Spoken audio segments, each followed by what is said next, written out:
saxophonist! My name is Dr. Michael Hernandez and I teach saxophone at San Jose State University. Today we are discussing how to organize a practice routine.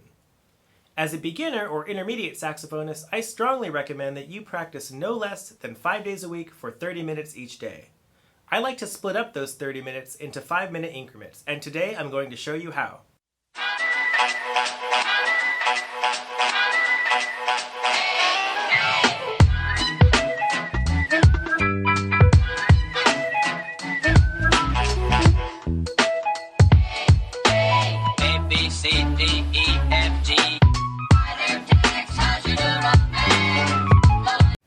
Welcome back. So when I organize a practice routine, I pretend it's like I'm going out to dinner. What does that mean? Well, when I go out to dinner, I like to have an appetizer, a main course, and I like to finish with dessert every time. So how do you do that with the saxophone? Well, let me show you. The first thing you eat when you sit down is your appetizer. So for us, that means after we put our instrument together, we are going to do our warm-up, and we're going to spend 10 minutes warming up. After you finish your appetizer, you have your main course, and this is where you spend most of your dinner time, eating the main course, right? So for us, this is where we spend 15 minutes working on whatever gives us the most trouble. This could be some really tricky spots in our band music, or if you're lucky enough to have private lessons, maybe your teacher has given you a new solo or a new etude to work on. Finally, after all of that hard work, you deserve a nice tasty dessert. This is where you spend the last 5 minutes playing whatever you want. This could be your favorite song, something really fun that you're doing in band, or maybe you just want to make a song up. That's even better. If you stick to this schedule every day, you're going to see such a huge difference in your playing. Let's talk about the warm-up. So what is a warm-up? Well, it's just that. It is just warming up. We're warming up our instrument. Our saxophone is made of metal, and when we take it out of the case, it can be quite cold. If the saxophone is very cold, it's going to play very out of tune. It's going to play very flat. So the first thing we want to do is blow air through the instrument, kind of waking up our face muscles. It's really similar to doing stretches when you wake up or before you go on a jog. You want to make sure that you're nice and limber. It's a good idea to maybe stretch too if you've been playing for a long time like I have. Okay.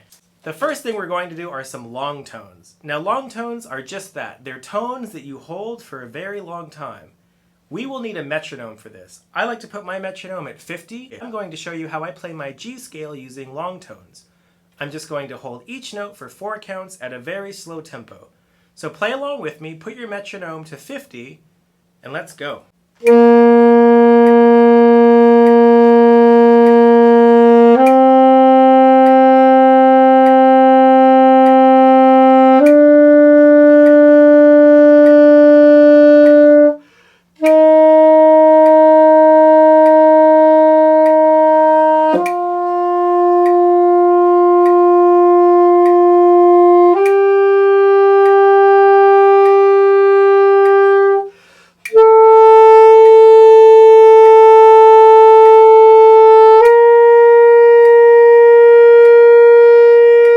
And then you do the same thing coming down. You get the idea. After we've played our warm-up scale, hopefully our embouchure is starting to warm up and our instrument is getting nice and warm, then we can take a tuning note with our tuner and we're set to go on. The next thing I like to do is to work on scales in the warm-up. Now if you're a beginner, you may only know a few scales.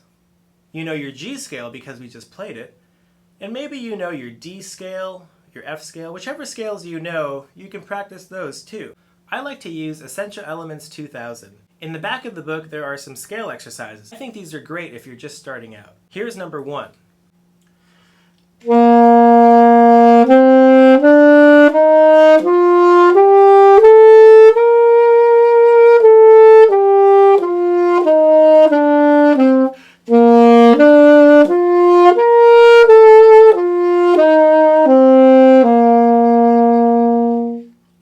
Number 2 gives us a chance to warm up our fingers while playing eighth notes.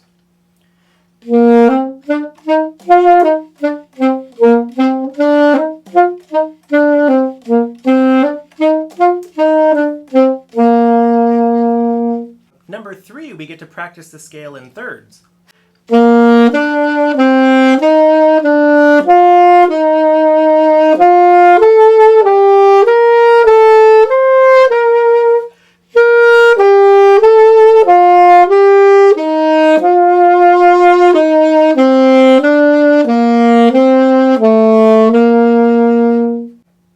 Number 4, we get to practice counting quarter notes, half notes, and we get to practice tonguing and slurring.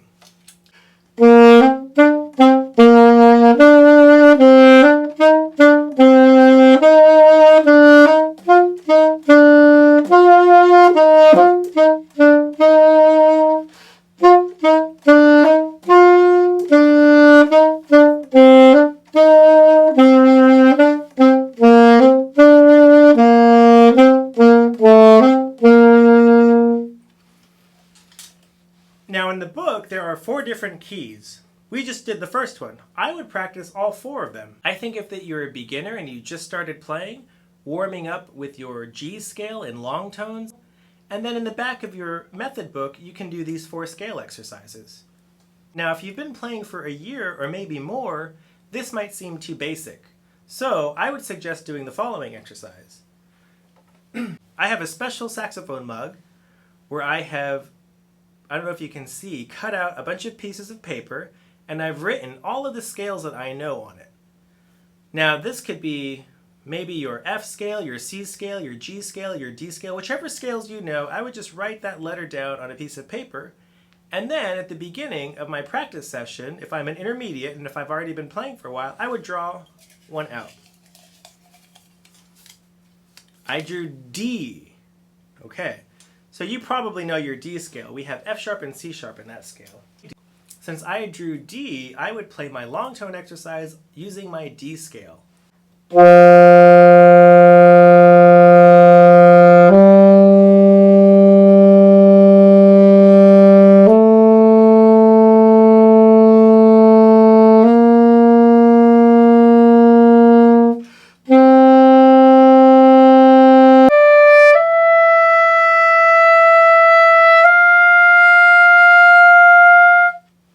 And then I would work my way down, just like we did before.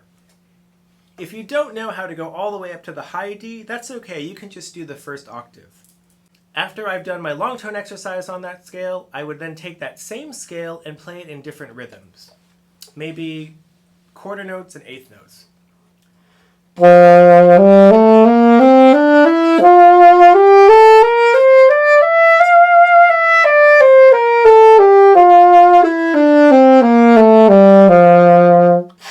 Also change the articulations.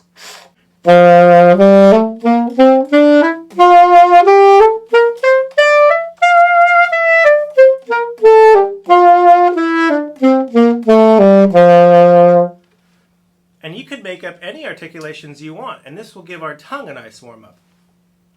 Maybe I'm just going to make up one right now.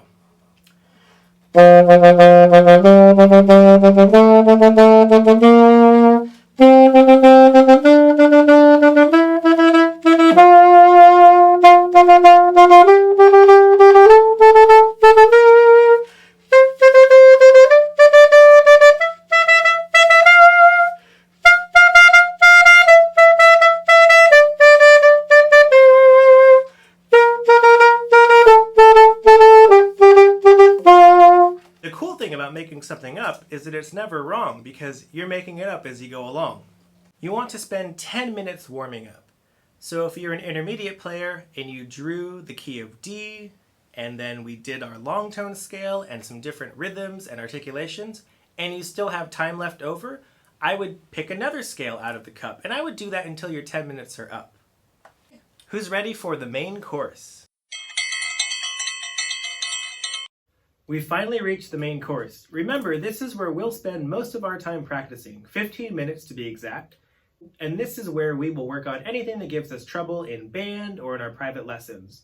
Today we are using the Minuet by Johann Sebastian Bach as an example.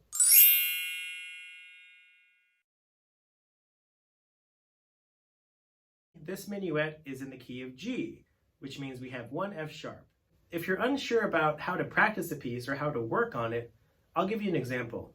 I'm going to start at the very beginning, and when I make a mistake, that's a good indicator that is a spot that I need to practice.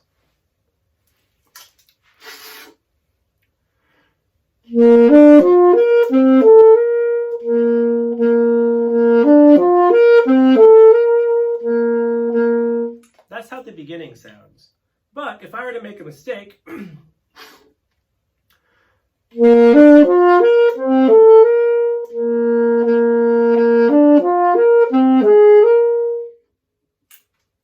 hear that? Okay. I played an F natural instead of an F sharp. Even though it's in the key signature, I just made a mistake. How I like to fix mistakes, I take my trusty pencil and I write the sharp sign or flat sign, whatever the case may be. I write it right in the music with pencil.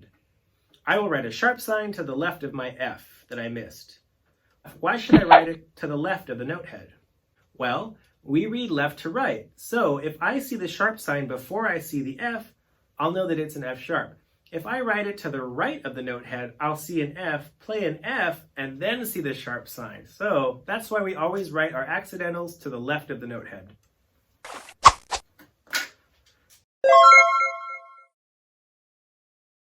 Then I would try it again.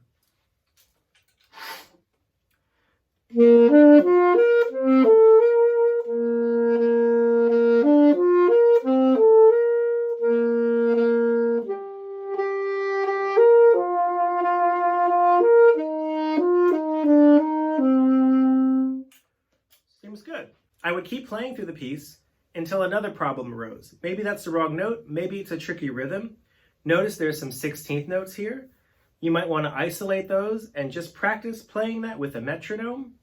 You can also take this time to work on any dynamic changes or tempo changes. Do you see any dynamic changes or tempo changes? I see a 4-bar decrescendo, 3 lines from the end, starting on that high G.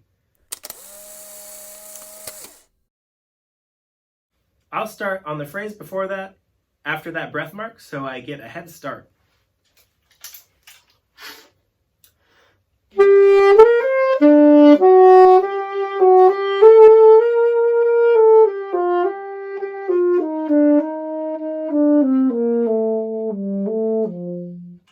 Notice how I got softer in that diminuendo.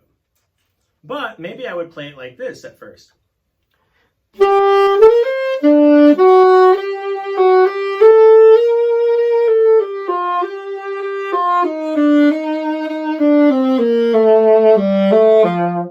But then I didn't really do the diminuendo, did I? So I would make sure to keep working on that until I have a nice diminuendo, which means I'm just getting gradually softer and softer. And I would work on that until I was happy with it. Are there any tempo changes? I see a poco ritardando, 3 measures from the end. Remember, poco ritardando just means to slow down ever so slightly, just a little bit. That's what poco means. Now, if I were to play the last phrase without the poco ritardando, this is how it would sound.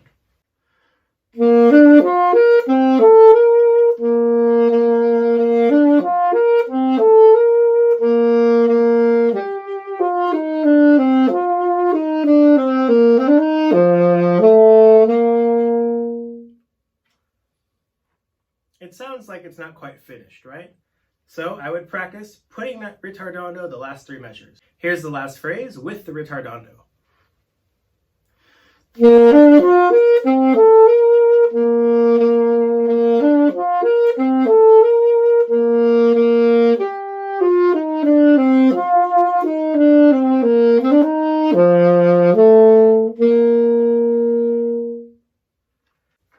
Now, after you've practiced fixing any wrong notes, any incorrect rhythms, all of your tempo changes and all of your dynamic changes, and you feel really confident about it, then I would run through the entire piece and make sure that everything was just how you planned.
Finally, let's have dessert. Finally, it's time to have dessert. After all of that hard work, you deserve it. This is where you can play anything that you'd like. You can make up a song, or maybe it's a piece that you played last year even, but you really liked it. It could even be something in band that you're working on that you really enjoy playing. I've given you guys a few of these songs, so for you, I will play a cuempas tune, which is a traditional shepherd's tune. It's pretty fun. Cuempas tune.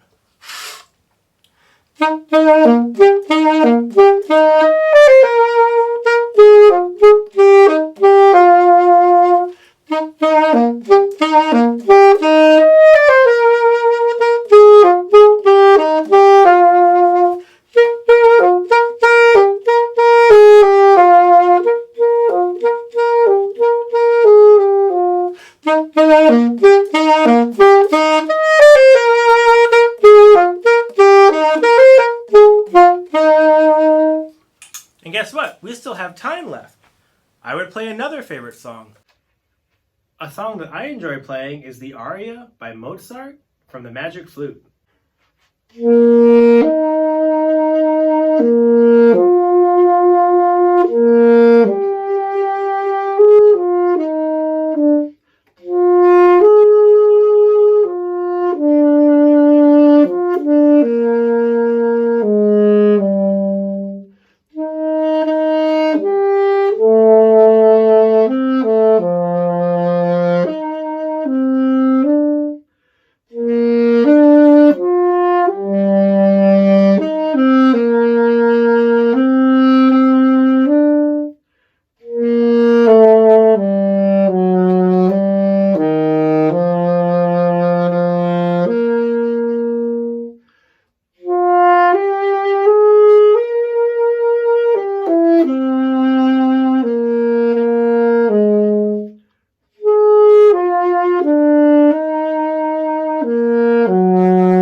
The point is to finish every practice session with something that you love playing, because after all, that's why it's called playing the saxophone, right? This is supposed to be fun. I hope you guys had fun. I know I did. Try this new method out and let me know how it goes. All right, have fun practicing. Bye. A, B, C, D, E, F, G. Wait till you say her.